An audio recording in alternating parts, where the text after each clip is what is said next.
Welcome to Season 2 of Matt Makes Zach Watch Horror Movies. Now you may notice a drop in audio quality compared to previous episodes. You see, Matt has fallen into the Twilight Zone and can only communicate through the ether. But fret not, dear listener. You are still in store for all the same dreadful jokes, eerie impressions, and terrifying trivia. So, sit back, enjoy the show. Leatherface, yellow Leatherface, red Leatherface. I'm too hard for this. He's burnt up like a weenie and his name is Fred. I'm gonna watch a horror movie. You have entered the Twilight Zone. You're listening to DJ Terror on Radio Slasher. Today is day 542 since the Horror Bros have disappeared. But fear not. Despite being lost beyond the veil, they still have wisdom to embark on us. This recording was dated October 17th, 2020, where they are joined by storyboard artist Jean-Claude Ronde, known as DLR Storyboard Artist or JC. The boys learn a thing or two from JC about storyboarding for film and horror. They also watch The Shed. Stay tuned. Hello, and welcome to Matt Makes Zach Watch Horror Movies. I'm Matt. And I'm Zach. And this week, we're joined by a very special guest who helped me make him watch a horror movie. We're joined by the incredible artist, JC. What's up? Hey, so JC is a storyboard artist and he's worked on some horror films. So do you want to tell people what you do? Yeah, basically, I started storyboarding. My real first gig was back in 2010, 2011. And I had to fly to India. Oh, wow. Yeah, they hired me for 1 month. And they flew me down there in Hyderabad. And it's like right in the middle of India. December to January. I finished 2010 and started 2011 over there. And the movie was for a action/comedy movie. It was called, well, if you translate it from Telugu, it's The Fly. At the core, it's a revenge movie. That's basically what it is. It's karma comes back and bites you in the ass, kind of thing. So the director needed a storyboard artist. We were two board artists, and we did roughly half the script each. And yeah, it took about 3 weeks. Yeah, just about 3 weeks, 4 weeks. And it was a really nice first experience for sure. I mean, you don't go to India every day. Is that like a common thing to be flown out or go to like wherever the production is happening as a storyboard artist? It depends on the budget, and it's gonna depend on the talent that is available in the area that the production is going to take place. So for them, they needed a guy who had a sort of a comic booky style approach of doing things, and they didn't have any local artists who knew their stuff well enough in order to satisfy the director's vision.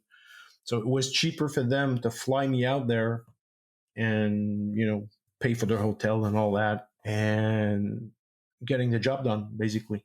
Yeah, I've heard that a lot, that like live action stuff, they mostly get comic book artists in more comic book style, right? Yeah, the thing is the it's because it's comic books and live action storyboards are kind of cousins, if in a weird sense. I mean, they're both treating about and how to depict the human figure on screen or in comic books. Where the strong suit of a comic book artist really comes in is in the aspect of storytelling. And when they usually flesh out their pages, they'll use thumbnail sketches, and that's where they really shine. You're gonna have to learn to quickly sketch, like I said, the human figure and buildings and cars, and being able to manipulate these elements on the paper or on your Wacom tablet, and you have to be able to spin those elements in your mind's eye and see how roughly you could translate what's in your mind onto the screen. And if you're roughly able to show the director what he's trying to achieve, then all the power to you, man. You probably have a gig right there. You know. Yeah, Matt, you hear that? We're cousins. Hey, Matt's a comic book artist, so hey. this is your origin story of making horror movies, Matt. Yeah. Well, actually, like when I was in school, they taught the storyboarding class and the comic book artist class like together as just sequential storytelling. Well, that's what it is. I mean, Yeah, when you break things down, that's where the storyboard artists and the comic book artists really join forces on the same page is sequential art. You know? yeah. It's mostly just a difference in language, like you said. Exactly. And to bring it back to horror too, JC, since you've worked on different types of movies, how do you feel? Like, is there something specific to the storytelling and boarding of a horror movie compared to everything else? You know what? The main thing I think is in horror, you're gonna have to play a lot with light and shadow for sure, and shot variation. Contrary maybe to other types of or styles of movie, there's a lot of medium shot, close shot, extreme close shot. Basically framing from your sternum all the way up. I'm not saying that a full shot here and there won't be effective, but when you're going to use that full shot, it's going to be more meaningful. Then again, it depends on the storyline. If your horror movie is going to be like Friday the 13th at what's the name of that fucking lake there, Crystal Lake. Mm-hmm. Well, you're basically outside, and running half naked, Right. chicks in the Right. woods, and crazy guy with a machete in his hands and just seeking blood. So yeah, full shots are going to be a little bit more abused in that sense. But if you're going to be like my last gig that I did, Metamorphosis, it was basically psychological horror, but a lot of the scenes were interior scenes of a cottage. You deal more with those type of close quarter shots, the way I put them. It's talking scenes, so you're not going to put the camera like 60 feet outside the cottage when you're going to have two people talking to each other. Yeah. But besides that, I think what really board artists have to keep in mind is the relation of the horizon line, and keeping in mind the shift of power that goes from character to character, and where you position your horizon line. That's going to tell your viewers subconsciously that who's in power in this shot. Yeah. I think that most directors who are successful at what they do, they are aware of this horizon line, where to position it, and how to shifting power from character to character and from scene to scene. If you can appreciate that in each shot and keep in mind that who has the power, you're going to be one step ahead. And I believe that. Yeah, the scene that comes to mind for me with that is definitely the first meeting in Silence of the Lambs. Because if you watch, they constantly shift who is in like a low angle shot and who's in a high angle shot. Yep. In the conversation, and you just always know, like, oh, Clarice has one up on him, or Hannibal Lecter has one up on her. Yeah, it's crazy. Yeah, again, put it on mute and you'd know what's happening. Yeah, that's the beautiful thing about it, because I just learned this recently, and I wasn't aware of that before. And since then, it's amazing how every shot on every film just keeps popping me in the face. It's like, wow, it's so obvious, man. But if no one tells you that's how it works, you just go to the film and just like, okay, I'm bored. But once you take hold of that knowledge, and once you understand the meaning behind it, you can rewatch Raiders of the Lost Ark, the 10 first minutes, I'm telling you, you're gonna be floored. Mhm. Like, wow, Yeah. man, It's crazy. okay, Yeah. now I understand why Spielberg was such a great director. Yeah. Yeah. Amazing what he did back then, bro. It's like nuts. And then you go back and rewatch Jaws. When he's sitting on his beach, and you got all the people on the beach just chilling, and he's like lost in his thoughts. If you take a good look at his surroundings, the background, all the people are below his horizon line. So he's in power. He's sitting, but he's also the biggest element in the frame at that point. Yeah. So he's in power. Man, I feel like I need to rewatch every single movie we've done now. Seriously. Oh, it blows your mind once you know about it. Like, So on that note, we watched a movie this week. we did. The Shed. Yes. Shit. So what made you pick? Because JC picked out the movie. What made you pick this one? I subscribed to Shudder recently. Good investment. Yeah, I kept seeing the preview of The Shed. I said, what the hell is that, man? It's like goddamn monster living in a shed in the back of... Yeah, the trailer gives nothing away. I was kind of impressed with you know what? It's in the best way. Like, yeah. I mean, that's why I think that's the hook. That's the main hook, and it worked. It worked on me, anyways, because I watched the goddamn movie. I mean, when you suggested this one, when Zach told me, I was like, I've seen this trailer for like the last year and a half, and I am really like, yes, Yeah. I have an excuse to watch it.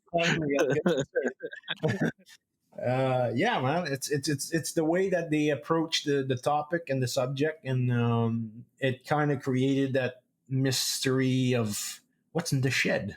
Why? What's in the goddamn shed? And you just can't help yourself, man. I gotta watch this film, man. Gotta open that door. Like that's You know what? sometimes that's the most effective thing. Yeah, that's it. It's probably one of the oldest trick in the book, but it still works, And the way that the trailer was put together, also, I think it worked beautifully. I really enjoyed the trailer, and every time that I had a chance to look at it, I really took the time to why am I hooked on this? Yeah, I mean, a good trailer is like a piece of art unto itself. It's its own short film, and this is probably one of the best ones of those I've seen in like the last 5 years. Yeah, for sure, man. So kudos to the guys who did the trailer. Nice job on that end. So Zach, it's time for my favorite game show.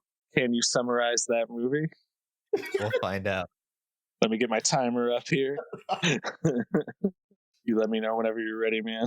This is one of the ones where I'm just gonna say nicknames for all the characters because I don't remember them.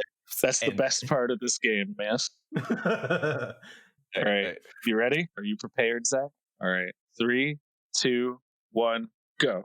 We start out in the dark woods. I thought this was a zombie movie. Surprise, it's not. We're dealing with vampires. A dude gets bit. All of a sudden, oh, that's a real dumb vampire. He gets direct sunlight and just vanishes to ashes. But this guy is now a vampire. He hides in some dude's shed. That dude is a 17-year-old, 5-year-old for some reason with really bad acting and dialogue and weird choices. But surprise, it was a dream sequence. Get used to it because there's like 10 in this movie. And surprise, he lives with his uncle or his grandpa. His grandpa sucks, is abusive. He goes to school. He has discount Cillian Murphy as a best friend who really wants to be a school shooter, which is very jarring. And he likes this other girl, but she's a popular girl, so she doesn't have time for him. There's bullies, yada yada. We get back to the shed. The vampire commits the horror movie sin that makes it an automatically bad movie in my eyes. They kill the dog. Not a fan. They kill the grandpa. That changed my opinion on the vampire, but he boards it up. For some reason, doesn't call the cops, even though it would be the logical situation. Look, there's a vampire. Problem solved. Movie over. But no, he's like, oh, I'm gonna hide it, and then gets his discount school shooter Cillian Murphy friend to come over, and he wants to use it against the bullies. He's a bad person. And all of a sudden, stuff happens. The sheriff comes over. She dies by the vampire. The bullies come up. He dies from the vampire because school shooter guy forces him in. they all become vampires at this point, and I don't understand why the vampire isn't just killing them but making them vampires. All of a sudden, the vampire is sentient.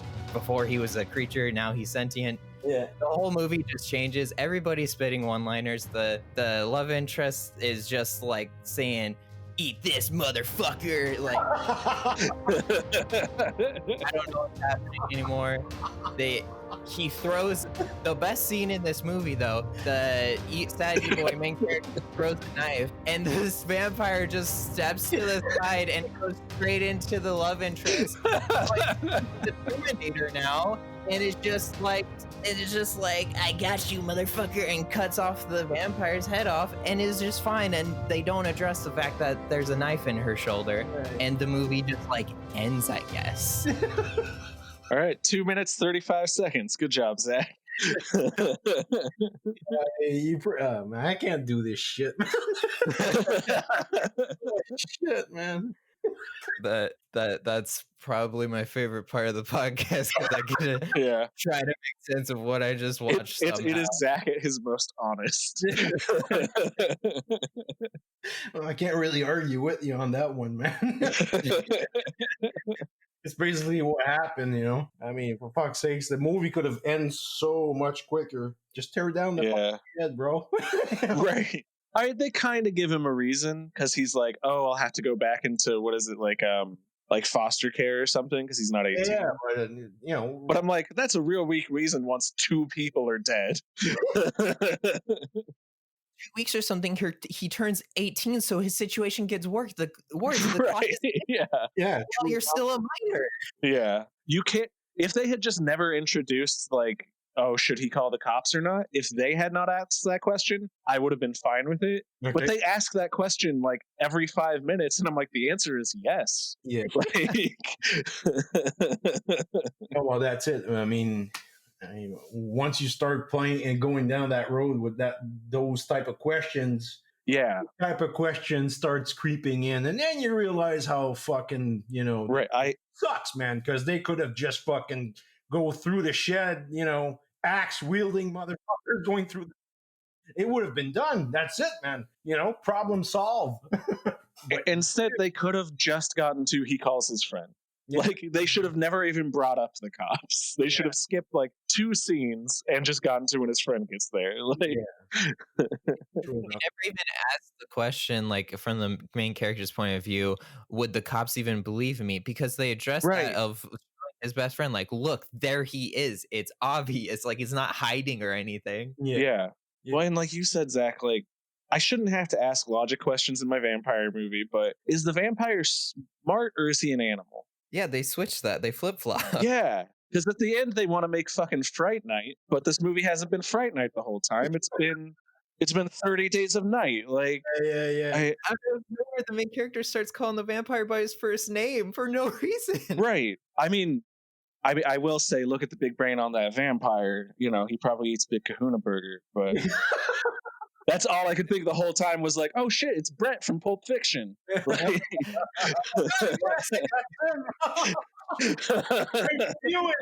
I saw his face before. Where did I see that guy, man? When I realized that, it took all of my willpower not to tell you while we were watching the movie, Zach. Check out the big brains on Brett. Why didn't they spew that one-liner? Right, they steal funny one-liners from other movies in this movie. Like, and, you know what the biggest bummer is? I'm actually pretty into like both halves of this movie. I just wish they would have picked one and stuck with it. Yeah, because I kind of was on board with like the weird coming of age drama where like, how do you deal with bullies? What if like you said, Zach, like the school shooter? What if the school shooter had his own pet monster? Yeah. You know, like that's a really cool premise for a movie that they then just abandoned at the last act so that they can make a cool action movie. That was my favorite part of the movie. It, like the first half dealing with all of that stuff on top of it being a horror. It was like I was enjoying it. This is a good movie to me. And then the second half just took all of that away from. Yeah. And the biggest missed opportunity of this movie is when Dahmer, the best friend, who's the scariest character in the movie, is a vampire now. Mm-hmm. Like, that's your last act of this movie is how do you deal with your best friend being a vampire knowing that he wants to do bad things? Yeah. Oh my god, I completely forgot about the like very last shot where he's in the trunk of the Right. car for some reason. Because now it's a weird action comedy. Now he wants to be Sam Raimi. Yeah, Like, that's it. Exactly. I will say, I think, like, I don't want to be too hard on this movie because I had a good time watching it. Like, but I'm really curious to see what this director does after this. Yeah, bringing back. I defy you guys. Okay, defy you guys to rewatch it and take particular attention to where the director places his horizontal line, like I said earlier. And it's one of the key elements you're gonna find. Well, sadly, he doesn't know. He doesn't know how to use the power structure. Yeah. Well, I think there are times where he finds it. Yeah, he finds it, but I'm not sure if he's aware of it. Yeah, because, that's a great way to put it. Yeah, I went back. I'm going back through the scenes in my mind, and 70% of the shots, from what I recall, the camera is a little bit tilted. So you're basically looking at the characters from an upshot, worm's eye view. Not that drastically, but you know what I'm saying. Just a slight camera tilt, just so from going shot to shot to shot like that, you're losing the effect. Right, because it works really well in stuff like when Dahmer gets the gun and he's bullying the bully now. It like kind of helps you feel like the tension, but then it's also there when he's just talking to the girl he likes. Exactly. Am I supposed to be afraid right now? Exactly. Because you're shooting it like I should be afraid. Yes, that's exactly what I'm trying to say. I mean, yes, okay. Is he supposed to be in power? Because the guy is, is mentally and physically being abused by his grandfather, plus the fucking punks at the school. I mean, why do you always keep shooting him like he was, the king of the world? You know what I'm saying? Yeah, it doesn't make sense.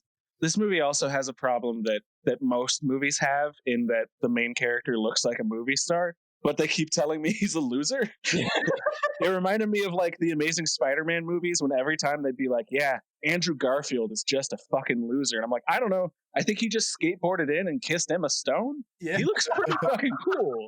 Like, this movie kind of suffers from that a little bit. And then I'm like, yeah, this guy is like the lead on a CW show. Like, no, but yeah, I mean, luckily he's good in the part. Yeah, like he sells it. But he wasn't that bad of an actor. Yeah, his acting chop. You know what he reminded me of? He would actually be a good fill-in for a younger Clark Kent. Oh yeah, that'd be really good. Yeah, Superman / Henry Cavill, but in his especially like the tone of the Snyderverse movies, where it's like, oh, he has to really struggle with something. Yeah, he could really pull that off. Yeah, and we got his best friend Scarecrow, young Cillian Murphy. Yeah, I really liked that actor. I want to see him in more stuff. Well, fuck, no offense, but he was the best of them all. I mean, oh yeah, hands down. He's the one who had the most acting chops in the bunch. Yeah. Oh, he also had the most to do, though. Like, that's the other thing, is they want to set up so much of like, look how much this main character is going through. Yeah. But then they never really let him go through it. Yeah. They just kind of cut it off and have somebody get eaten by a vampire. Yeah. But you keep in mind, though, that Dahmer, his best friend, is more... he was more attuned and emotionally angry. Yeah. So that's why I think he really shined on screen. Because it's just more interesting to play. Yeah. And the main character was more psychologically, traumatized, but he was keeping everything inside. So, or he wasn't talking that much, But repression can be compelling, but you have to give them a moment to like release it. And this movie never lets him fully release. Yeah. Like one of the most compelling things an actor can do is almost cry, but it only works if then at some point they actually get to start crying. Yeah. Yeah. Like in this, he's always just about to blow up, but he never gets. Yeah, he never gets to the point where you release the anger. Which isn't the actor's fault. And like, I understand the movie's got to move at a certain pace, But I mean, he did kind of get that scene when he beat the shit out of the bully. Yeah, That is the closest they come. And I guess I did love the bullies. I love a good Stephen King bully who's like way too aggro. yeah. So Yeah, but he did the role perfectly. You know, the bully. yeah, You just I think want it's to great. fuck that guy, man. Fucking cocky son of a bitch. You know. You know what this movie would actually work really well as is cut the last act and cut most of the scenes. That sounds bad, but like rework that. No, I'm trying to phrase this right. Like rework the scenes so that like you never have to go to the school and have it all. You could do this as like a really good play with just one set, which is right outside of the shed, Yeah. and all of the action Yeah. happens there. Like that would work really well. And also, then you could cut a lot of the scenes from this movie. Like this movie feels like a really good concept for a short film. Yeah. No, seriously. Like if this movie was 40 minutes, I would love it. I think it would fit the short film category for sure. Yeah. There would be ways to cut most of the meat out of it, but still retain the essential part. Yeah. And give it maybe a slight twist. You have to give it a slight twist anyway. So. And I will say, I know it sounds like I didn't like this movie, but there's only one movie we've ever watched that I didn't like. Right. This movie, the camera stuff was cool. The acting was pretty decent. It's just the tone change for me is what killed like it. I said, one more pass on that script, guys. Yeah. Like... Yeah. No, seriously, I agree. I didn't hate the movie. It was I enjoyed I don't regret watching it. No, yeah. It's not like I wasted like $15 at the theater and just walking out of there is like, fuck, I got fucked, man. And at the end of the day, you know what? This movie was like 90 minutes. Yeah. Like, yeah, 90. I can't complain about a 90-minute movie too much. If this had been like 2.5 hours, I'd have a much different opinion of this movie, I think. But you know what I found while I was watching this movie, I actually found myself asking, Jesus Christ, how long is this movie? I mean, the way it was cut and the way presented, it felt a little bit longer than 90 minutes, man. There are some pacing issues, especially towards like the end of the second act. Yeah. But so I think that was pretty cool on their part, though, making you feel like you got more for the money you spent, you know? Yeah. Oh, that was the movie that I felt like too. I felt the same way about this as High Tension, which we did a couple episodes ago. That's a good comparison. Yeah, where I was like, I don't regret watching it, and it was pretty good for the most part, but the stuff that they did at the end affected my opinion of the movie as a whole. Yeah. You fucking bastards! I want my money back. Screw you, man. Yeah, but like High Tension, where I said like, oh, but then it's really cool to watch this movie knowing where the director went after that. I'm really like, this movie feels like a great, like it does what horror is the best genre to do. It introduced a new voice who has a fairly distinct style, and I cannot wait to see what his next movie is, because it'll probably be better. Well, yeah, you know, hopefully it's going to be better. I mean, well, yeah, that's not a super high bar, but no, I mean, it's a good first attempt. If this was the first movie, congrats, bro. I mean, you can't win them all. Yeah, that's for sure. Well, but you know, the viewers has a gun, and we all have 6 bullets, and you know, the least amount of bullets you get hit by, then you know, more power to you, man. You know, basically what it comes down to. So I think he did a pretty decent job for a first project horror / movie. And I'm pretty sure that his next one is going to be, you know, a little bit more puffed up, you know. Yeah, I could definitely see that because he's got skills for sure. I mean, he's got skills, man. It's just that, you know, he needs to. It's probably maybe the time frame that didn't help him. Well, yeah, I mean, it's also that tough thing of like, this was a lower budget horror movie. I don't even know if it got a theatrical release. You know, like that just gives you, like you said, like a time constraint. It's things like when we were watching it, Zach kept pointing out like, oh wow, that's some stock sound in this movie. Like, every single time the vampire made a noise, I was like, that's not a vampire. That is just a bear sound they paid $5 to use. Like, here's my point, guys. Did it sound good at the end? The rest of the movie did. Okay. Yeah. I mean, it was all mixed well. Even the generic sound like was used fairly well. Yeah, because I was watching a movie and I was telling myself, you know what, man, the sound production is pretty good, man. Yeah. It's Yeah, the mixing was great. Yeah. yeah. I mean, kudos to that. You know, I mean, good job. I mean, I was not It's- floored, but I was. It is a impressed. yeah. It is a little bit right now like talking about like when you go to see your friend's improv show and you have to be like the costume's great, man. Like Yeah, but what about my performance? Yeah, fuck. you were on that stage, friend. Like Oh, the spotlight, man. yeah, yeah. You were I can honestly say you were the best part.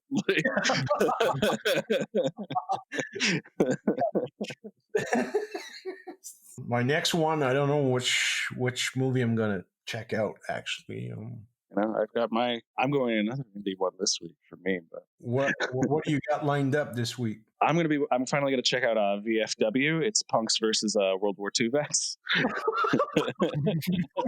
Or Vietnam vets. That sounds like the most Matt movie I've ever Hell yeah. And the punks are on drugs that make them mutants, Zach. Punks going against World War vets. Yeah. I saw a preview last year. I can't remember the title. It was Nazi zombies on flying sharks with machine guns. Yeah. Oh, if you remember that title, let me know, please. Yeah, and the choice, man, flying sharks with fucking Nazis, zombies, Hell yeah. Nazis, and yes, it's Sharknado, but Nazi style, man. You know, wow. Anyways, I think that does anybody have any closing thoughts on the movie? no, overall, it's like I said. I mean, good job on the directing for his first gig, if that was his first gig, hopefully. And the next one's gonna be better for sure, hopefully. And yeah, I mean, overall, the actors there weren't that. You know, it wasn't the cream of the crop, but it wasn't the worst bunch of them all either. So it was a good cast. I've seen more experienced older actors do far worse. So Oh Yeah, I've seen worse. Trust me, man. Oh yeah, it's not Tommy Wiseau, you know. yeah, exactly. Yeah. And who can? He's the actor of our generation. So well, it's the thing I've said on here before. You know what? They made a movie and I didn't, so like they're killing it. Like You know, they're out there and I'm behind the screen. So yeah, you can't say that. You make movies, man. So yeah, you really want behind the screen. So. You know, I sat down with the director and I said, "Okay, what are you going for in this shot? Oh, I want to try this. Okay, let's sketch that out." And once upon a time, you know, I sometimes throw in an extra panel here, an extra panel there. Hey, listen, I had a few minutes to kill, so I decided to. What do you think about that? Oh shit, that's good, man. Yeah, all right. Chickling! You know, karma points on my side. So that's one trick I could actually tell board artists to do is if you can throw in a board or two, as a freebie, just as an optional shots. They do marvelous work sometimes, and because of those optional shots, the director might call you back just for that, yeah. Because that's actually one thing I forgot to ask you, because a couple episodes ago we watched Psycho. Oh, yeah. And there is the whole discussion on that film of like who really directed the shower scene, Alfred Hitchcock or the storyboard artist. Yeah, because that scene is so particularly storyboarded, and he like did it a lot on his own and stuff. Well, that's what I was going to say. Hitchcock normally storyboarded all his films before even filming, so that's why one of the reasons he was able to pump out like 7-8 films during a year, because his film were already made. Yeah, they're so meticulous. Yeah, so all he had to do is follow his storyboards board per board, and the film was already edited, so he knew what he was doing. But if he had an external storyboard artist on that film, I'm not aware of, honestly. Fuck, man, I was just a kid. It was Psycho. The person's name is Saul Bass. It was Saul Bass. It was what? Saul Bass. He did a lot of Hitchcock stuff. He did a lot of like the opening sequences for Hitchcock movies too. Okay. Okay. Yeah. Yeah. But yeah, so that's the question for you is like how much do you feel like the storyboard artist should get credit for like the end product and like the vision of it? Well, it depends on a lot of stuff actually. I mean, what's the percentage of shots that he's working on, on the film? I mean, if the storyboard artists with an S at the end, which, implies more than one, if they all have their own, portion of the script and the whole script is scripted from A to Z, like I did on my last gig, my last independent horror film, I basically storyboarded the whole goddamn movie all by myself, Right. and I think at that point, you deserve your credit at the end of at the end of the film. You know what I really would like is have the storyboard artist be recognized, to be able to receive the some awards. I think that would be Yeah. a great step forward for us guys. Yeah. Because Just more recognition. It's such a small step. yeah, more recognition. That's exactly what I was trying to say. Because it's a hard job to do, man. It's demanding, and not to take any credit away from the director, but we basically are responsible for the director's vision because we're the one who's drawing it, Mm-hmm. So at the very least, I think we should be to a certain level co-director, Yeah. that might be asking too much, Or at the very least, it needs to be considered the way that I think most people view cinematographers. Yeah. Which is something closer, to a co-director. Yeah, for sure. Or I don't know if they could, create a subcategory along the lines of cinematographer or just under him, because we're drawing the boards, but he's going to shoot it, Right. And the director, he's directing. Yes, he is. But I mean, the cinematographer, he's the one who's manipulating the camera and the lenses and all that. So, Yeah. it's debatable. We still give them separate and appropriate credit in a way that I think we don't always for other technical jobs on film. Yeah, exactly. But for all it's worth, I think board artists should have their own category, for now. 100% agree, man. And I totally agree with that, man. We should get recognized, or at least get our own fucking award. The golden pen. For fuck's sakes, I don't care. How you call it. Give us a goddamn trophy or a medal, man. We have to be recognized because we're part of the main gears of the machine. I mean, if that's I will agree that the stuntmen really deserve to be recognized. At the award. Yeah. Because they're risking their lives, and I'm still fiber blasted that they're not being recognized as they should. It just blows my fucking mind. I mean, what the fuck are you people waiting for, man? The guy's sitting on a truck or in a car. He's literally putting his life in danger for your shit, man, and you don't want to recognize him for it. And a lot of times, like the stunt coordinators and stuntmen wind up pretty much directing those scenes. Like yeah, for sure. So yeah, man. No, there's still a lot of work to do for sure, man. Yeah, then I think that's a perfect note to end on. Yeah. So, JC, where can everybody find you? Hey, if you're interested in hiring my services, I'm on Facebook. It's DLR Storyboard Artist at facebook.com. You can find me on Facebook. My email is DLR. That's DLR Storyboard Artist at gmail.com. And I'm also on ArtStation. You can find me the same name, DLR Storyboard Artist, at artstation.com. So it's basically the same name on every social media platform. Instagram is the same thing. All the links can be found on my Facebook page as well. So drop me a line if you're interested, and I'll get back to you. That's it.